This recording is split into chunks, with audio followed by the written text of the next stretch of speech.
All right, David. Great to be here with you today. Very meaningful time.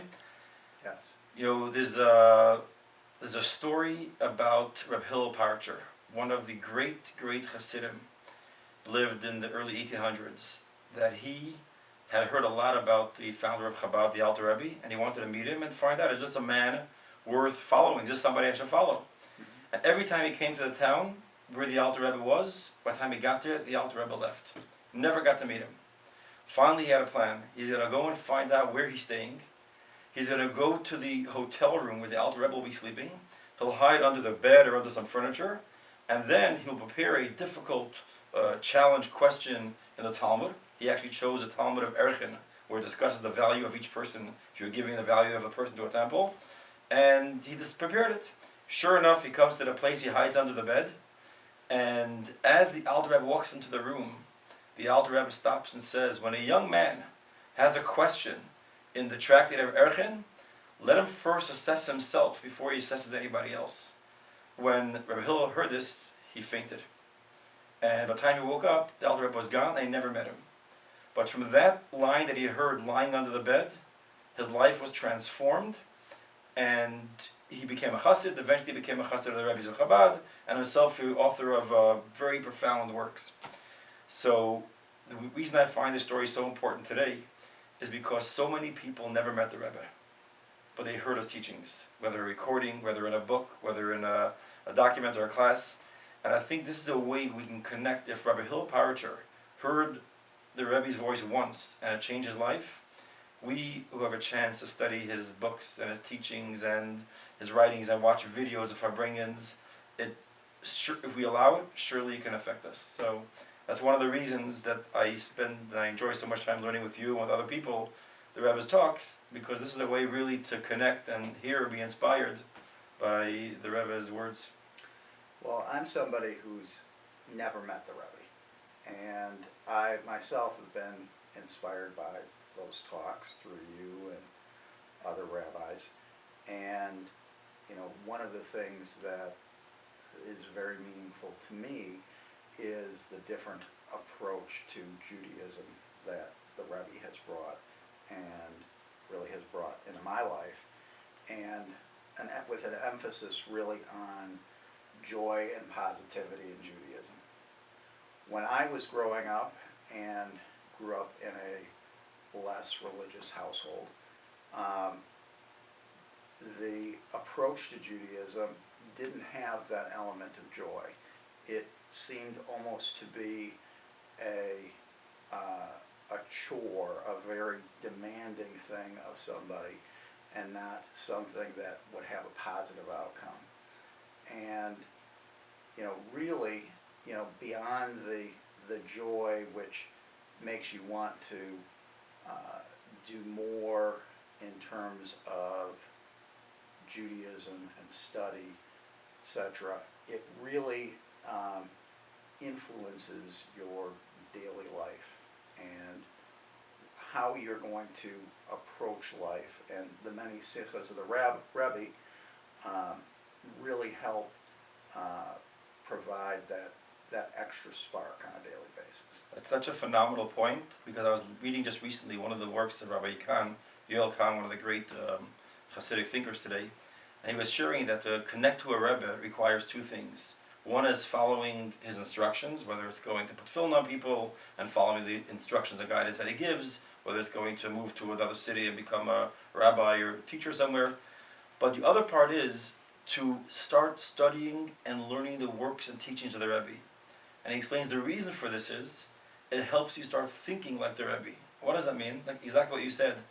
One of the things that doesn't stop, continuously inspires me, is how the Rebbe finds good, and not just good, positive, meaning not just like complimentary good, but real good in every single situation. Whether he's talking to people of special needs and he explains them that with their challenges they must have greater resources, or he's talking about the challenge of Adam and Eve, and he makes the most incredible story, the fact that they overcame this challenge and did it in such a way, it's a whole new light. You're reading about the spies recently, about Korach. He always sees the story, not just like in a way to say, okay, it was nice. He tells you a powerful lesson, that this is a lesson to live your life by.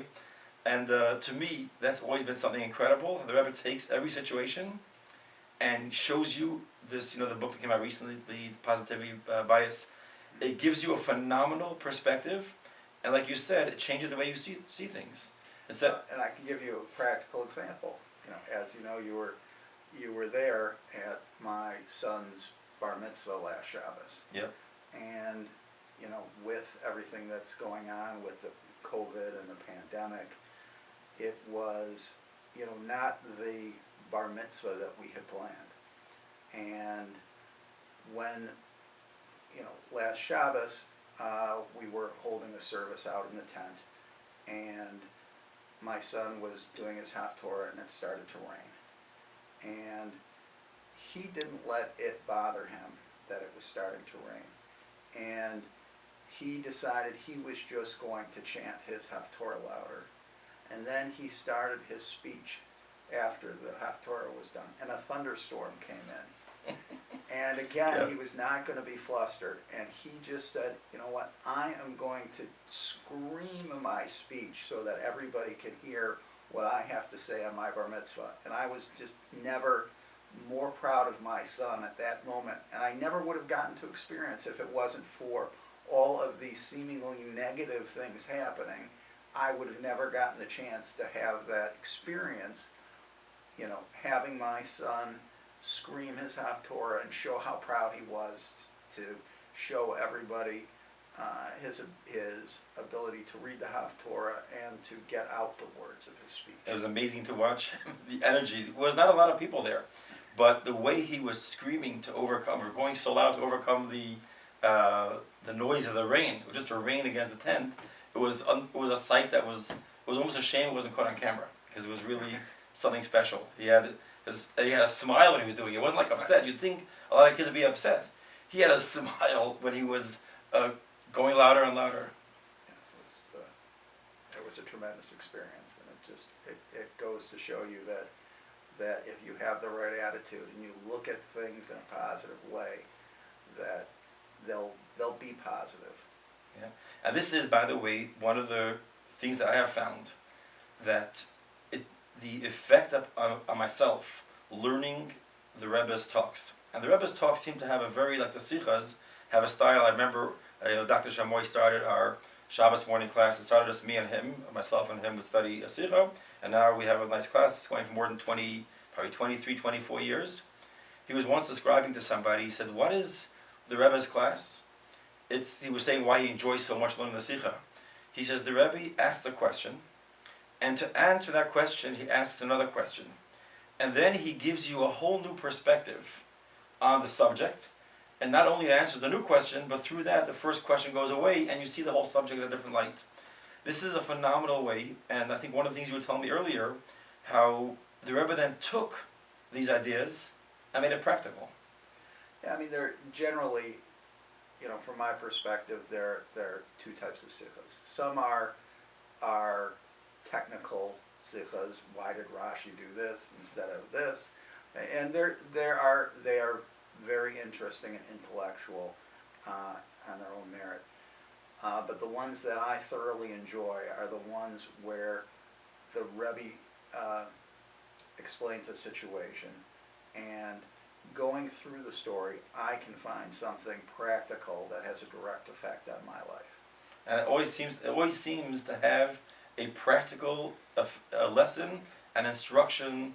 And many times Rebbe asks the question, like, why are we being told this? If you think about it, the course of history of the writing of the Torah, which started from Genesis all the way till the end, it spans about 2,500 years, which means there were tens of thousands of events that took place. If the Torah chose to tell us this, why is it telling us this? So to the Rebbe, it was emphasized over and over. It's not a history book. It's a book of instruction.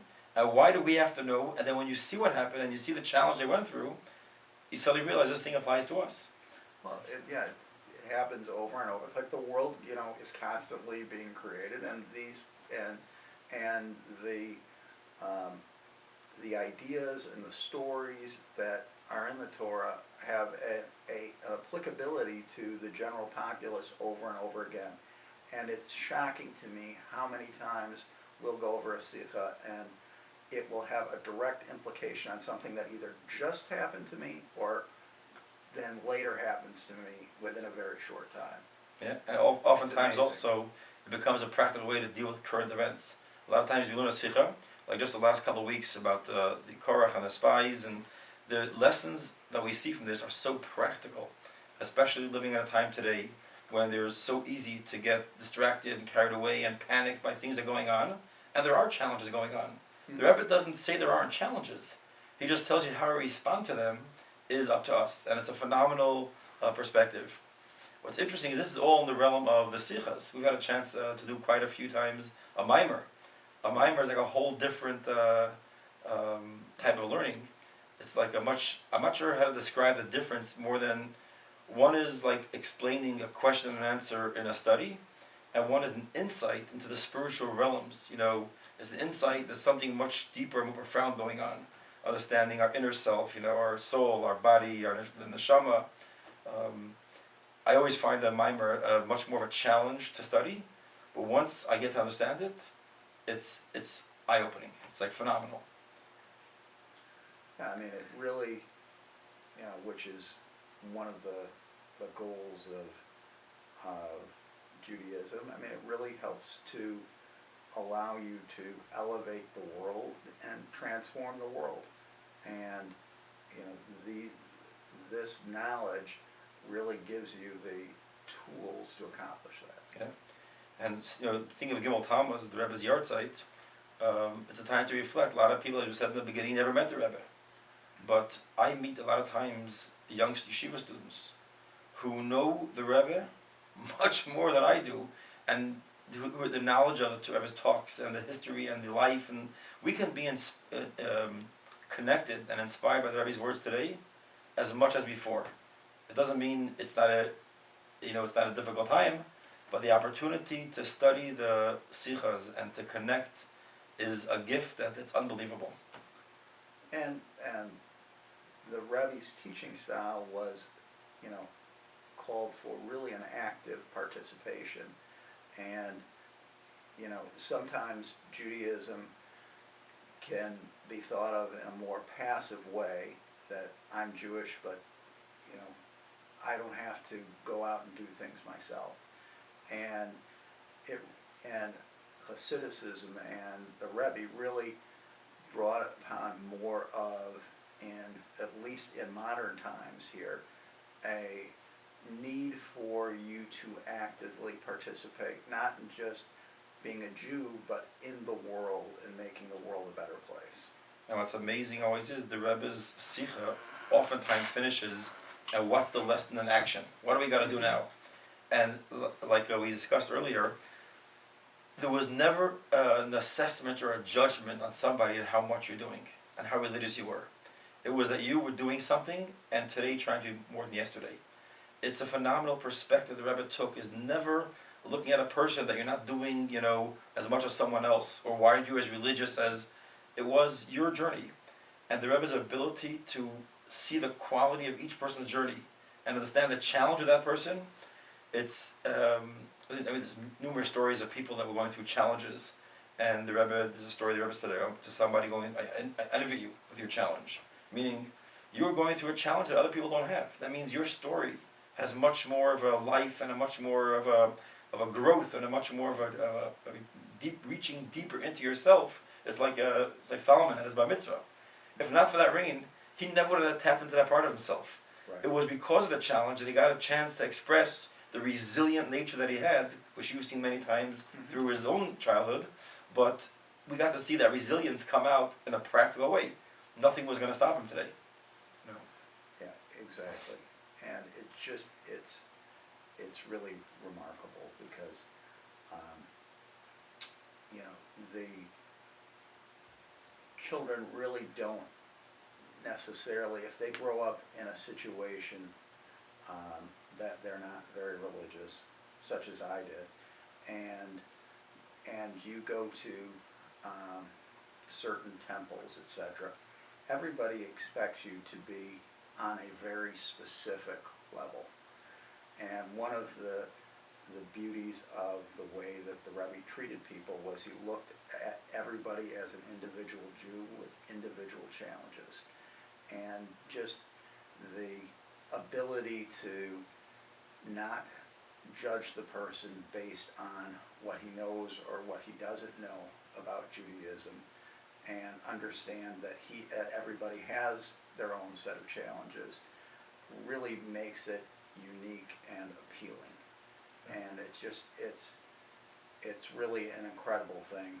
And you see some people that appear to be religious, and they're very judgmental. And the Rebbe never took that approach, and his knowledge was vast and incredible. And to look at somebody that doesn't and say, how do you know that this person isn't looked at in heaven as somebody more important than somebody who, I shouldn't say more important, but the value of their effort. The value of their effort in comparison to somebody who thinks that they're on a higher level. And I have to say, in the 25 years that I've been here, some of my greatest times of inspiration came from community individuals that were not coming from a religious home and were not observant of Shabbos or kosher and gave up certain foods. And I asked myself, what did I give up in life, like a real change? I mean, the Rebbe's teachings come alive when you interact with other people who are overcoming challenges. I'm always amazed by it. People who started keeping Shabbos, started keeping kosher. I mean, if someone told me, you know what, that your favorite food you have or this, you can't do it anymore. That's not simple. And you look around the shul at people who started keeping a certain amount of kosher, gave up certain foods, who started keeping Shabbos, coming to shul on a Shabbos morning, on a Friday night, making Kiddush. This is what the Rebbe showed us to appreciate and learn from it. And for that matter, the same thing with classes. I have become much more involved with the learning of the Rebbe's sichas and mamarim because of the people that want to learn it. The classes that we share and we do here forces me to spend more time preparing them. We're looking into them more. My appreciation has never been this much, and I'm still at the beginning.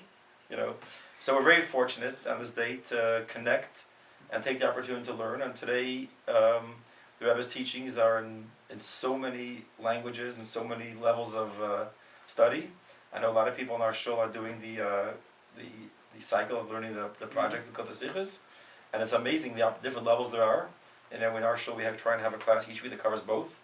So it's a really it's a great learning time, and it's a great time to sit and ask ourselves, what's our next step?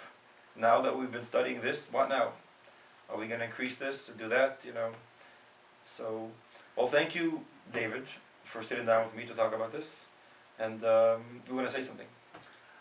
I just wanted to say it's all, we're in a unique time right now, and one of the things that the Rabbi promoted was the use of technology to get out, the word of Chassidus, and it's interesting to see now with people using technology such as Zoom to do a class, etc., that we're reaching right now people in these classes that people are doing online that normally come to a class. Yep. That would have never come to a class on a Wednesday night at 8 o'clock because they didn't want to go out of their house, etc., that are now getting the opportunity just because of the times that we're living in. So we need to continue to think positively, and again, there's always, where things look like they're a negative, there are also a lot of positives that we can learn from. That's an absolute truth, and that's a good point to finish with, because I remember walking by the shul the very beginning of this whole, whatever we're going to call this, Corona time, and I was looking at the building that was empty, and I was thinking how sad that thousands and thousands of shuls around the world are closed. Literally thousands. And then I remember the talk Rebbe gave when I was in yeshiva about making each home into a sanctuary.